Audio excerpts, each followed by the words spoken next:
राधे राधे। श्री हरिदास श्री कुंज बिहारी। कैसे हैं आप सभी लोग? आई होप कान्हा जी की कृपा से आप सभी लोग अच्छे होंगे और स्वस्थ होंगे। मंगलवार के व्रत की पौराणिक कथा सभी संकटों से मुक्ति, जो रोग होते हैं, दुख होते हैं, जितनी भी धन संपदा की जितनी परेशानी होती है, वो सारे रोगों का निवारण करते हैं। मंगलवार का व्रत होता है सुख शांति की कामना, धन, पति, पुत्र, पौत्र, सुख, संपत्ति, धन, वैभव, रोग मुक्ति के उपाय, जो कि अपने पूर्व में जो भी हमने फलस्वरूप जो हमारे कर्मों के अनुसार दुख होते हैं, जो हमारे प्रारब्ध होते हैं, उसके अनुसार, हमारे कर्मों के अनुसार हमें फल की प्राप्ति होती है। तो हर किसी के जो कष्ट होते हैं, दुख होते हैं, उनका निवारण किया जाता है। बीमारी, शारीरिक कष्टों को दूर करने के लिए विभिन्न प्रकार के व्रतों का अनेक उल्लेख होता है। कहते हैं कि हर बार हमारे हर जो कि सांसारिक और धार्मिक मान्यताओं के अनुसार हर बार हर महादेव को, जो कि सोमवार, मंगल, बुध, बृहस्पति, हर देवताओं को प्रिय है और उनको ही समर्पित किया जाता है। हमारे जो कि आराध्य देव देवता होते हैं, उनको प्रसन्न करने के लिए, सुख शांति की कामना करने के लिए, धन, वैभव, पुत्र, पौत्र, यश, लक्ष्मी, वैभव, सुख शांति के लिए जो भी व्रत किए जाते हैं, वो दिन उनको समर्पित होते हैं।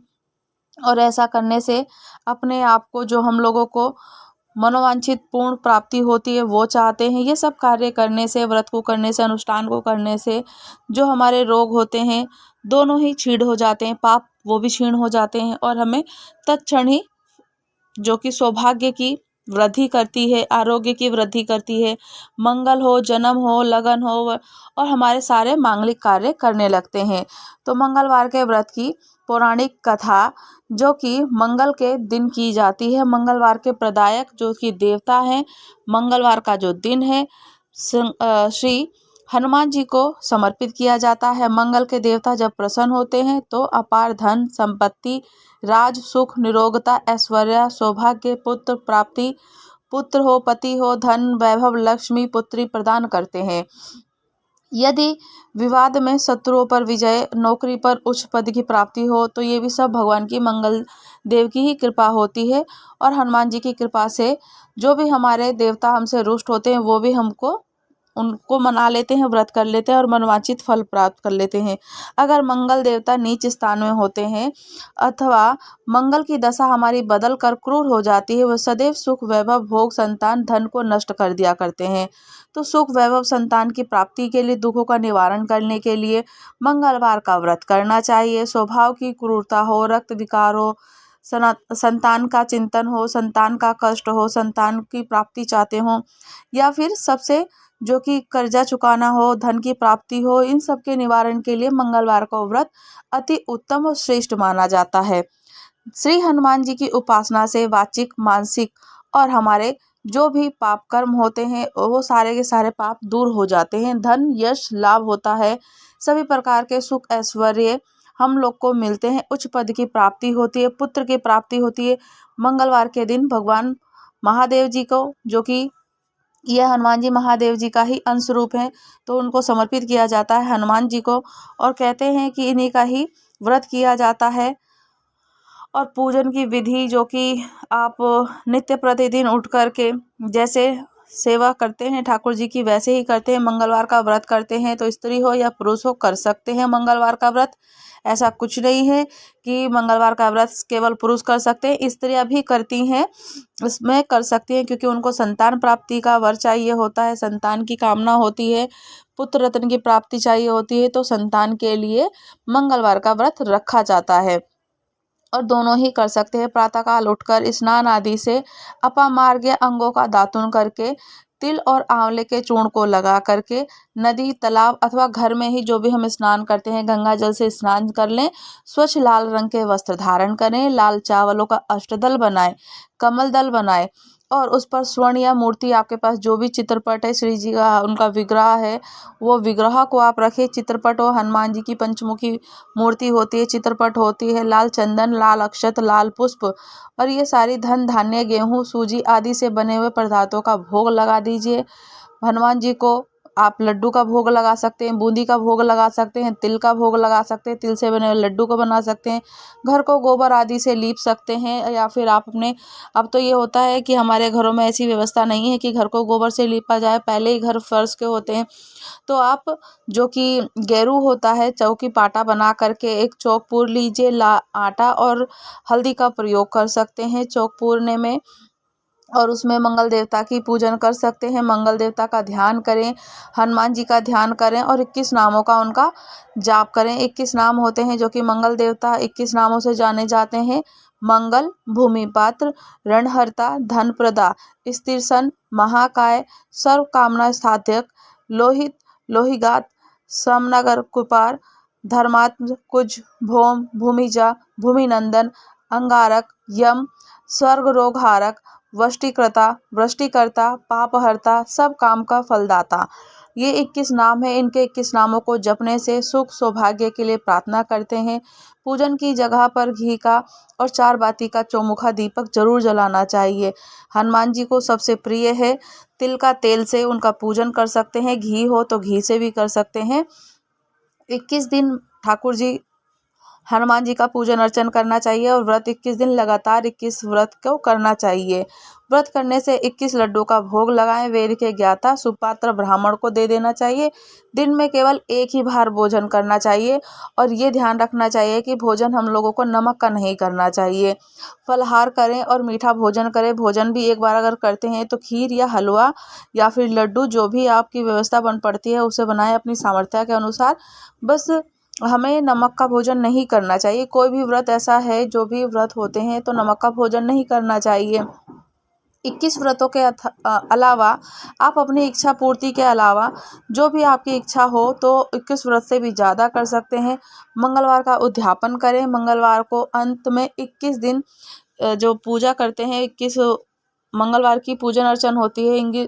21 व्रतों का जो किया जाता है हनुमान जी का, फिर ब्राह्मणों को भोजन कराकर अपनी यथाशक्ति के अनुसार उनको दान दक्षिणा, वस्त्र, जो भी आपकी सामर्थ्य हो उनको दे दें और देकर लाल बैग यानी कि लाल बेल का दान, जो कि अपनी दक्षिणा के अनुसार जो भी हम देते हैं उन्हें दे सकते हैं, भोजन करें। और मंगल के दिन अगर स्वाति नक्षत्र हो तो उस दिन प्रातः स्नान आदि से निवृत्त होकर मंगल यंत्र का निर्माण करें और मंगल देव की मूर्ति बना लें। मंगल की मूर्ति का लाल पुष्प से पूजन करें, लाल वस्त्र पहनाएं, गुड़, घी, गेहूं से बने हुए जो भी भोग लगाने के द्वारा पदार्थ हो वो भोग लगाएं। रात्रि के समय एक बार भोजन करें, पृथ्वी पर शयन करें। इस प्रकार मंगल का व्रत करते हैं। 7वें मंगलवार को मंगल की स्वर्ण की मूर्ति या मूर्ति का निर्माण किया जाता है, उसका पूजन किया जाता है। अगर आपके पास आपके सामर्थ्य के अनुसार स्वर्ण है तो बहुत अच्छी बात है, नहीं तो आप मिट्टी से भी आप मंगलवार की दिन मूर्ति भी बना सकते हैं। अगर आप बनाने में सामर्थ्य तो है तो आप मिट्टी से भी बना सकते हैं और उसको आप पूजन का अर्चन करें। 2 लाल वस्त्र से आच्छादित करें, लाल चंदन, अष्टधंग, धूप, दीप और सदा, जो कि सदा चावल होता है, चावल लाल रंग का कर लीजिए। दीप, धूप, दीप, नैवेद्य और सफ़ेद कसार का भोग भी लगा सकते हैं। कसार होती है, कसार जो चावल से ही बनती है, कहते हैं कि वो लड्डू बहुत अच्छे होते हैं, कसार के लड्डू बनते हैं। तो तिल, चीनी, घी का सांकल्य बना लें और ओम कुजाय नमः स्वाहा से हवन करें। हवन और पूजा के बाद ब्राह्मणों को भोजन करा के मंगल की मूर्ति ब्राह्मण और दक्षिणा को दे दें। मंगल ग्रह जनित सभी अनिष्टों को समाप्त करने के लिए प्रभाव, सुख, शांति और यश ऐश्वर्य की वृद्धि देते हैं। ये तो हमारी पूजन की विधि है कि मंगलवार को कैसे पूजन करना चाहिए और किस विधि से करना चाहिए और उनको क्या क्या समर्पित करना चाहिए। मंगलवार की पूजा को करने से, व्रत करने से, मंगल की कथा सुनने से, आरती करने से, सभी प्रसादों को बांट देना चाहिए और इस तरीके से बाबा हनुमान जी की हम पर कृपा होती है, हमारे मन की मनोकामना पूर्ण होती है। सुख, शांति, धन, वैभव, यश, लक्ष्मी, पुत्र प्राप्ति, हर चीज़ की प्राप्ति होती है। जो भी हमारे रोग है, रोगों का निवारण होता है। सुहागिन स्त्री रहती है, उनका अखंड सुहाग बना रहता है। अखंड सुख, संपत्ति और आयु की प्राप्ति होती है। अखंड सुहागन बनी रहती हैं, अर्थात कभी भी विधवा नहीं होती। मंगलवार के दिन जो पूजा पाठ करती हैं, नित्य प्रतिदिन तो हम पूजा पाठ करते हैं, जैसे कि हर बार मैंने बताया कि हर बार जो होता है ठाकुर जी को समर्पित होता है, हर देवी देवताओं को समर्पित होता है। तो जो कि मंगला गौरी की पूजा करी जाती है वो भी शिव जी की ही कृपा है और बाबा हनुमान जी की कृपा है। मंगलवार के व्रत की कथा जो कि पौराणिक कथा है, सुनने से हमारे सारे रोग नष्ट हो जाते हैं। एक बार व्यास जी ने कहा कि एक बार नैमिषारण्य तीर्थ में 80,000 मुनि एकत्रित होकर पुराणों के ज्ञाता श्री सूत जी से पूछने लगे कि हे महामुनि, आपने हमें अनेक पुराणों के कथा भी सुनाई। अब कृपया करके हमें ऐसा कोई व्रत बताइए और कथा बताइए जिसके करने से संतान की प्राप्ति हो और मनुष्य का रोग, शोक, अग्नि, सर्व दुख आदि भय दूर हो जाए, क्योंकि कलयुग में सभी जीवों की आयु बहुत कम होती है। फिर इस पर उन्हें रोग और चिंता का कष्ट लगा ही रहता है, तो फिर वह श्री हरि जी के चरणों में अपना ध्यान कैसे लगा सकते हैं? ये आप मुझे पूर्ण रूप से बताने की कृपा कीजिए कि आप हमें जो बताते हैं इस कलयुग काल में जो भी इतनी समय होती है, आयु कम होती है, और आयु कम में इस समय में हम कैसे अपने रोगों को निवारण कर सकते हैं और कैसे ठाकुर जी में अपना ध्यान लगा सकते हैं। तो सूत जी बोले कि हे महामुनि, आपने लोक कल्याण के लिए बहुत ही उत्तम बात पूछी है। एक बार युधिष्ठिर ने भगवान श्री कृष्ण से लोक नारायण के लिए यही प्रश्न पूछा था कि लोगों का कल्याण कैसे हो। तो यही प्रश्न भगवान श्री हरि नारायण से किया। तो भगवान श्री कृष्ण और युधिष्ठिर जी के बीच में जो संवाद हुआ, तुम्हारे सामने मैं कहता हूँ, ध्यान पूर्वक और एकाग्रचित होकर सुनो, सविस्तार से सुनो। एक समय पांडवों की सभा में श्री कृष्ण जी बैठे हुए थे। तब युधिष्ठिर ने भगवान श्री कृष्ण से प्रश्न किया कि प्रभु नंद नंदन गोविंद, आपने मेरे लिए अनेकों कथाएं सुनाई। आज आप कृपया करके ऐसा व्रत या कथा सुनाइए जिसको करने से मनुष्य का रोग, चिंता का भय समाप्त हो, उसको पुत्र की प्राप्ति हो। तो हे प्रभु, बिना पुत्र के जीवन व्यर्थ है। पुत्र के बिना मनुष्य नरकगामी होता है। पुत्र के बिना मनुष्य पितृ ऋण से छुटकारा नहीं पा सकता और ना ही उसका पुत्रगमन नामक नरक से उद्धार होता है। अतः पुत्रदायक कोई व्रत बताइए जो कि पुत्र की प्राप्ति हो। भगवान श्री कृष्ण बोले कि राजन, मैं प्राचीन इतिहास सुनाता हूँ, आप उसे ध्यान पूर्वक सुनो। कुंडलपुर के नामक एक नगर था। उसमें नंदा और सुनंदा नाम के एक ब्राह्मण रहते थे, ब्राह्मणी रहते थे। उसमें नंदा नाम की एक ब्राह्मण रहता। तो भगवान की कृपा, उसके पास कुछ भी नहीं था। भगवान की कृपा से उसके पास सब कुछ था। नंदा के पास सब कुछ था भगवान की कृपा से, और वह बहुत दुखी रहता था। इसका कारण ये था कि ब्राह्मण की स्त्री सुनंदा के कोई संतान नहीं थी। सुनंदा पतिव्रता थी, भक्ति पूर्वक ही हनुमान जी की आराधना करती और मंगलवार के दिन व्रत करके अंत में भोजन बनाकर हनुमान जी को भोग लगाने के बाद स्वयं भोजन करती। ये नित्य मंगलवार को नंदा सुनंदा का कार्य था। सुनंदा ऐसे ही हनुमान जी का व्रत करती, उनको भोग लगाती और फिर बाद में भोजन करती। ये नित्य मंगलवार का उसका कार्य था। एक मंगलवार के दिन ब्राह्मणी गृह कार्य में बहुत अधिक होने के कारण, अधिक समय बीत जाने के कारण हनुमान जी का ना भोग लगाया और ना ही उसे पूजन अर्चन करी। तो उसे बहुत दुख हुआ। उसने स्वयं खुद कुछ भी नहीं खाया और मन में ये प्रण कर लिया कि अब तो अगले मंगलवार को ही हनुमान जी का भोग लगाकर अन्न और जल में ग्रहण करूंगी। ऐसे करते हुए 6 दिन बीत गए। ब्राह्मणी सुनंदा प्रतिदिन भोजन बनाती, श्रद्धा पूर्वक पति को खिलाती, परंतु स्वयं भोजन नहीं करती। मन ही मन हनुमान जी का स्मरण करती, उनकी आराधना करती। संकल्प था कि अगले मंगलवार को मैं भोजन बनाकर उनको भोग करके तभी मैं भोजन और जल ग्रहण करूंगी। मन ही मन हनुमान जी की आराधना करती। इसी प्रकार 6 दिन गुजर गए और ब्राह्मणी सुनंदा अपने निश्चय के अनुसार भूखी प्यासी निराहार रही।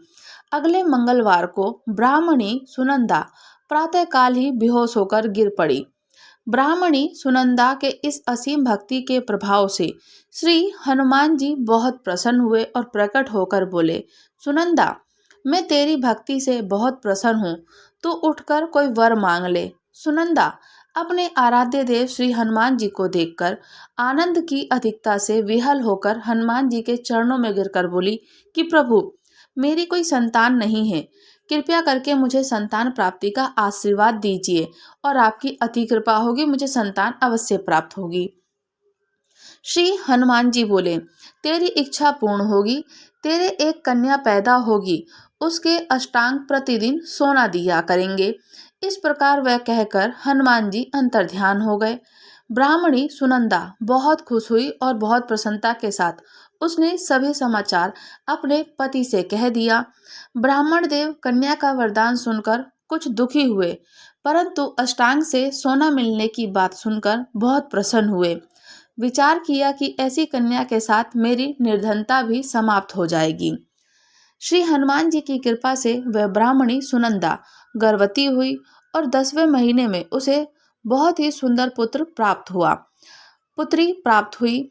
ये बच्ची अपने पिता के घर में ठीक उसी तरह से बढ़ने लगी जिस प्रकार शुक्ल पक्ष का चंद्रमा बढ़ता है।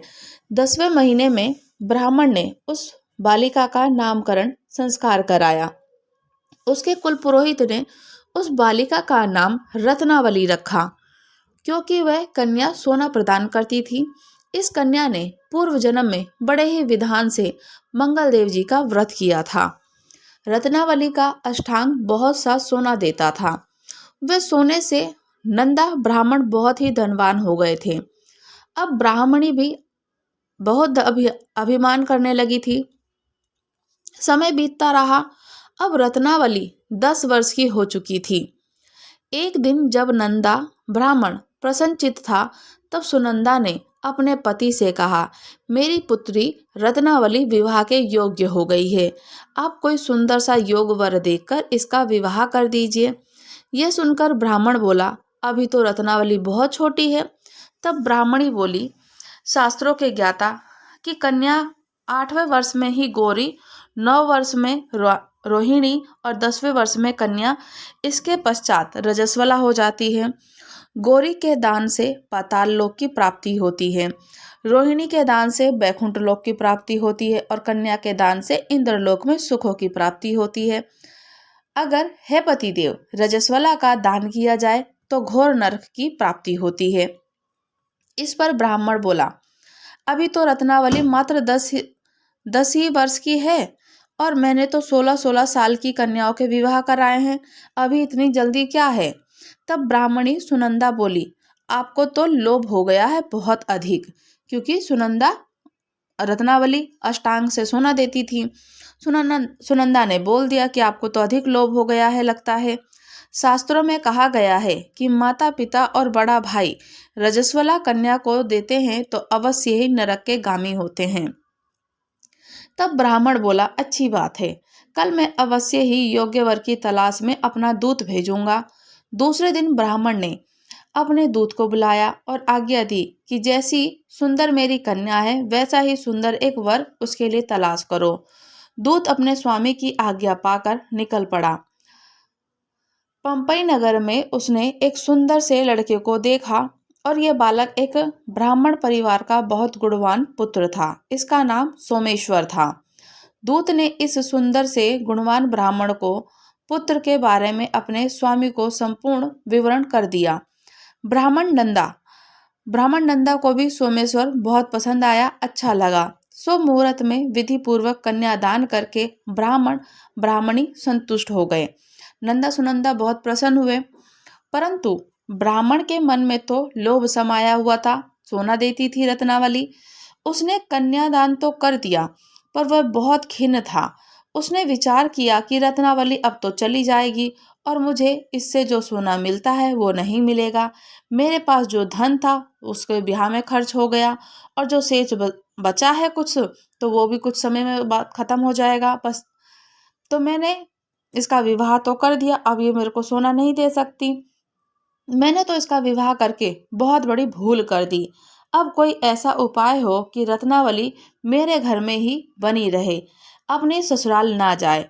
लोभ रूपी नंदा राक्षस ब्राह्मण मस्तिष्क पर छा गया था। राक्षस का ब्राह्मण जिसे कहते हैं लोभ छा गया और रात भर अपनी सैया पर बेचैनी से करवटें बदलते बदलते उसने एक बहुत ही क्रूर निर्णय लिया। उसने विचार किया कि जब रत्नावली को लेकर उसका पति सोमेश्वर अपने घर के लिए जाएगा तो वह मार्ग में छिपकर सोमेश्वर का वध कर देगा और अपनी लड़की को अपने घर ले आएगा, जिससे नियमित रूप से उसे सोना भी मिलता रहेगा और समाज का कोई उसे दोष भी नहीं देगा। समाज का जो भी व्यक्ति उसे कोई दोष नहीं देगा। प्रातःकाल हुआ। नंदा और सुनंदा ने अपने जमाई सोमेश्वर को अपनी रत्नावली के साथ बहुत सारा धन देकर विदा कर दिया। सोमेश्वर अपनी पत्नी रत्नावली को लेकर ससुराल से अपने घर की तरफ चल दिया। ब्राह्मण नंदा महालोभ के वशीभूत हो अपनी मति खो चुका था। पाप पुण्य का उसे कोई विचार भी नहीं रहा। अपने भयानक और क्रूर निर्णय को देखकर उसने अपने दूत को मार्ग में अपने जमाई का वध करने के लिए भेज दिया, ताकि रत्नावली से प्राप्त होने वाला सोना उसे हमेशा मिलता रहे। वे कभी निर्धन और ब्राह्मण जो कि निर्धनता से ना जूझे और निर्धनता उसे ना सताए। वे अपने स्वामी की आज्ञा का पालन करते हुए उसके जमाई सोमेश्वर का मार्ग में ही वध कर दिया। समाचार प्राप्त कर ब्राह्मण नंदा मार्ग में पहुंचा और रुदन करती हुई अपनी पुत्री रत्नावली से बोला, पुत्री, मार्ग में लुटेरे थे तेरे पति का वध कर दिया। भगवान की इच्छा के आगे किसी का कोई वश नहीं चलता। अब तू घर चल, वहां पर रहकर शेष जीवन व्यतीत करना। जो भाग्य में लिखा है वही होगा।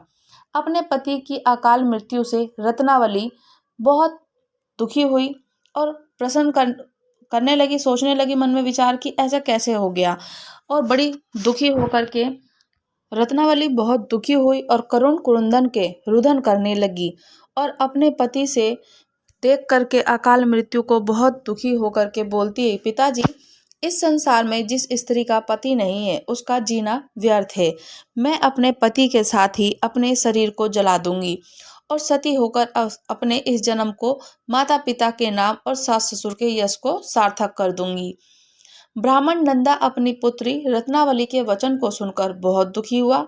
विचार करने लगा, मैंने व्यर्थ में ही जमाई का वध कर दिया, अपने सर ले लिया इसको पाप को। रत्नावली तो उसके पीछे अपने प्राण तक देने को तैयार है। मेरा तो दोनों तरफ से ही मरण हो गया। पहले जमाई का वध कर दिया, अब ये भी मरने को तैयार है। धन तो अब मिलेगा नहीं, जमाई वध के पाप का जो फल मिलेगा वो अलग यातना सहनी पड़ेगी। और ये सोचकर वो बहुत दुखी हुआ। सोमेश्वर की चिंता जो कि उसको लग गई कि मेरे पाप और लगेगा मुझे, तो रत्नावली सती होने की इच्छा से अपने पति का सिर अपनी गोद में रखकर चिता पर बैठ गई। जैसे ही सोमेश्वर की चिता को अग्नि लगाई गई, वैसे ही प्रसन्न होकर मंगलदेव वहां प्रकट होकर बोले कि हे रत्नावली, मैं तेरे पति की भक्ति से बहुत प्रसन्न हूँ, तू वर मांग। रत्नावली ने अपने पति का जीवन दान मांगा। तब मंगलदेव बोले, रत्नावली, तेरा पति अजर अमर है, महाविद्वान भी होगा, इसके अतिरिक्त तेरी जो इच्छा है वर मांग। तब रत्नावली बोली कि हे ग्रहों के स्वामी मंगलदेव, यदि आप मुझ पर प्रसन्न हैं तो मुझे ये वरदान दीजिए, जो भी मनुष्य मंगलवार के दिन प्रातःकाल लाल पुष्प लाल चंदन से पूजा करके आपको स्मरण करेगा, उसको रोग व्याधि ना हो, स्वजनों का कभी वियोग ना हो, स्पर्श अग्नि सर्प अग्नि शत्रु और कभी उनका भय ना हो। जो स्त्री मंगलवार का व्रत करे उसे कभी विधवा ना होना पड़े, ये मेरे को वर दीजिए। मंगलदेव तथास्तु कहकर अंतर्ध्यान हो जाते हैं। सोमेश्वर मंगलदेव की कृपा से जीवित हो उठता है। रत्नावली अपने पति को पुनः प्राप्त कर बहुत प्रसन्न हुई और मंगलदेव का व्रत प्रत्येक मंगलवार को करके व्रतराज और मंगलदेव की कृपा से इस लोक में सुख ऐश्वर्य को भोगते हुए सुख शांति से धन को पुत्र को प्राप्त करके अंत में अपने पति के साथ स्वर्गलोक को चली गई। मंगलवार के व्रत की दूसरी कथा। मंगलवार के व्रत की कथा। ऋषि नगर में एक केशव दत्त ब्राह्मण अपनी पत्नी अंजलि के साथ रहता था। केशव दत्त के घर में धन संपत्ति की कोई कमी नहीं थी। नगर में सभी केशव दत्त का सम्मान करते, लेकिन केशव दत्त के कोई संतान ना होने से बहुत चिंता में रहता और बहुत चिंतित रहता। दोनों पति पत्नी प्रति मंगलवार को मंदिर में जाकर हनुमान जी की पूजा करते और विधिवत मंगलवार का व्रत करते, और उनको इस प्रकार से व्रत करते हुए कई वर्ष बीत गए। ब्राह्मण बहुत निराश हो गया, लेकिन उसने व्रत करना नहीं छोड़ा। कुछ दिनों के बाद केशव दत्त हनुमान जी की पूजा करने के लिए जंगल में चला गया। उसकी पत्नी अंजलि घर में ही रहकर मंगलवार का व्रत करने लगी। दोनों पति पत्नी पुत्र प्राप्ति के लिए मंगलवार का विधिवत व्रत करते और कुछ दिनों के बाद अंजलि ने अगले मंगलवार को व्रत किया, लेकिन किसी कारणवश उस दिन अंजलि हनुमान जी को भोग नहीं लगा सकी। उस दिन वह सूर्यास्त के बाद भूखी ही सो गई और उसने मन में विचार किया कि अगले मंगलवार को हनुमान जी को भोग लगाए बिना मैं सो गई और मैं भोजन नहीं करूंगी तो ये मेरा प्रण है कि मैं 6 दिन तक अंजलि भूखी प्यासी रही। 7वें दिन मंगलवार को अंजलि ने हनुमान जी को पूजा की, लेकिन तभी भूख प्यास के कारण अंजलि बेहोश हो गई। हनुमान जी ने अंजलि को स्वप्न में दर्शन देते हुए कहा, उठो पुत्री, मैं तुम्हारी पूजा पाठ से प्रसन्न हूँ, तुम्हें सुंदर और सुयोग्य पुत्र होने का वर देता हूँ। ये कहकर हनुमान जी अंतर्ध्यान हो गए। अंजलि ने उठकर हनुमान जी को भोग लगाया और स्वयं भोजन किया। हनुमान जी की अनुकंपा से अंजलि ने एक सुंदर शिशु को जन्म दिया। मंगलवार को जन्म लेने के कारण उस बच्चे का नाम मंगल प्रसाद रखा गया। कुछ दिनों के बाद अंजलि के पति केशव दत्त भी घर लौट आए और उसे मंगल को देखा तो अंजलि से पूछा, ये सुंदर बच्चा किसका है। अंजलि ने खुश होते हुए हनुमान जी के दर्शन देने और पुत्र प्राप्ति का वरदान सारी कथा अपने पति केशव दत्त को बता दी, लेकिन केशव दत्त को उसकी बातों पर विश्वास नहीं हुआ। उसके मन में पता नहीं कैसे ये कुलुषित विचार आ गया कि अंजलि ने उसके साथ विश्वासघात किया है और विश्वासघात किया है। अपने पापों को छुपाने के लिए अंजलि झूठ बोल रही है। केशव दत्त ने उस बच्चे को मार डालने की योजना बनाई। एक दिन केशव दत्त स्नान के लिए कुएं पर गया। मंगल भी उसके साथ था। केशव दत्त ने मौका देखकर मंगल प्रसाद को कुएं में फेंक दिया और घर आकर बहाना बना दिया कि मंगल तो कुएं पर मेरे पास पहुंचा ही नहीं। केशव दत्त के इतना कहने पर ठीक बाद में ही मंगल दौड़ता हुआ घर लौट आया। केशव दत्त मंगल को देखकर बुरी तरह हैरान हो गया। उसी रात में हनुमान जी ने केशव दत्त को स्वप्न में दर्शन देते हुए कहा, तुम दोनों के मंगलवार के व्रत करने से मैं प्रसन्न होकर पुत्र जन्म का वर मैंने दिया था। फिर तुम अपनी पत्नी को उल्टा क्यों समझते हो? उस पे क्यों समझ रहे हो कि उसने तुम्हारे साथ विश्वासघात किया है? ये मेरा ही वरदान है। उसी समय केशव दत्त ने अंजलि को जगाकर उससे क्षमा मांगी। स्वप्न में हनुमान जी के दर्शन देने की सारी कहानी बताई। केशव दत्त ने अपने बेटे को हृदय से लगाकर बहुत स्नेह प्यार किया। उस दिन के बाद सभी आनंद पूर्वक रहने लगे।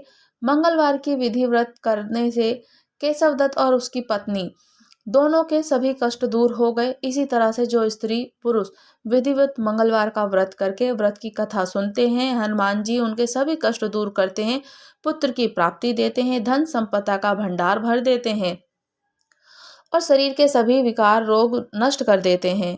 तो है हनुमान जी, जैसे आपने उस ब्राह्मण की उनको संतान प्राप्ति का वर दिया, ऐसे ही हमें भी संतान प्राप्ति का वर दीजिएगा। जैसे आपने उस पर अपनी कृपा बनाई, हम पर भी ऐसे ही कृपा बनाइएगा। तो बोलिए मंगलदेव भगवान की जय हो, हनुमान बाबा की जय हो। मंगलवार के व्रत की कथा संपूर्ण हुई। राधे राधे। श्री हरिदास, श्री कुंज बिहारी। अगर आप लोग हमारे चैनल पर नए हैं, चैनल को लाइक शेयर सब्सक्राइब करना बिल्कुल ना भूलें और मुझे कमेंट्स करके जरूर बताइएगा कि आपको कथा कैसी लगी। राधे राधे। श्री हरिदास।